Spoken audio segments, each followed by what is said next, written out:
Mama, you mentioned earlier about meeting all sorts of different kinds of people throughout your travels. And as Noted Endeavors is really about trying to help other musicians find ways to push their careers forward and become better musicians and performers themselves. And I was wondering if you had any advice or tips or suggestions on how you are able to network, how you're able to manage such a huge worldwide net of friends that you have. Unfortunately, we have a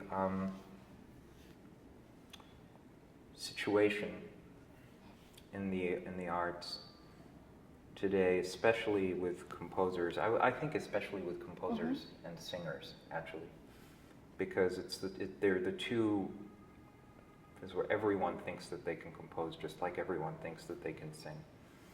But you fall flat when you try to pretend you can play the violin and then you pick it up. There's no hiding. It's a little bit. So I get this question a lot. How do you sort of advance? So when I go to a summer festival or even a sort of top level conservatory to give a master class, I see composition students, usually way too many, first of all.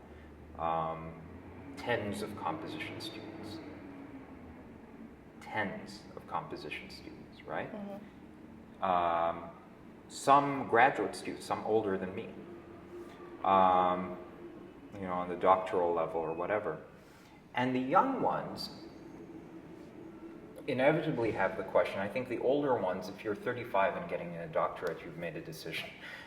This is the course of your career. I mean, you're going to be an academic, more or less. But I think that for the younger ones who want that sort of career advice, they ask about it. And so what I have been confronted with is 17, 18, 19-year-old composers. I go to give a master class and they say, what tips do you have for my website? Should I use SoundCloud as a way of uploading my music?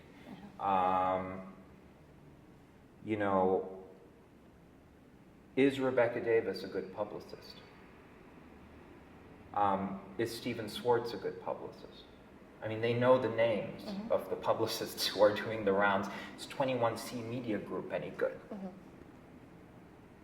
They know Albert Imperato's name, right? Right. They've And done their so, research. and they're 17, 18, 19. Do you like Pure Music as a publisher? Do you like Schott as a publisher? I mean, it's really interesting. These are all insider industry questions, right? Should I be managed by IMG? How's James to deal with? Is Opus 3 any better than IMG? I mean, it's like, and you get these questions from the freshmen. You have a long way to go before you start asking these questions. To be perfectly crass, I wish that you would concentrate on writing a great melody. I wish you would concentrate on your counterpoint. Your counterpoint isn't good and you're asking about Albert Imperato. It's, you're not yet at the point with your technique that you can just stop thinking about technique and express yourself and let your soul sing through your music and not think about, oh my goodness, is this fugue working? But think about, wow, we can just go wild and make that fugue fly, right? Not only are they far from developing a unique personal voice, they're also far from developing even technical competence, right?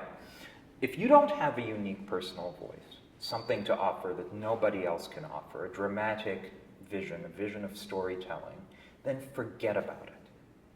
It's a complicated and competitive industry, right? What you're talking about as a young composer is actually opening up a store across the street, an independent store across the street from Macy's. Let's just say Macy's is like Bach or something, right? All the performers are going to Macy's, right, to buy their music. But you have to have something unique to offer too. You will not survive. Don't talk about opening a store without having the goods in the store, or without having goods that people want to buy. And the last thing I would add to that is, yes, all those people in the industry, these industry insider questions, are wonderful people. But if you don't have a unique story to tell, the press isn't stupid. If you don't have a unique story to tell, if you don't write interesting pieces, Rebecca's not going to manage to get Rolling Stone to write about you. You know, you're not going to become famous just because you have a publicist. You're not going to get gigs just because you have a manager, and your music is not going to sell just because you have a publisher. Those are all means to an end after you develop something.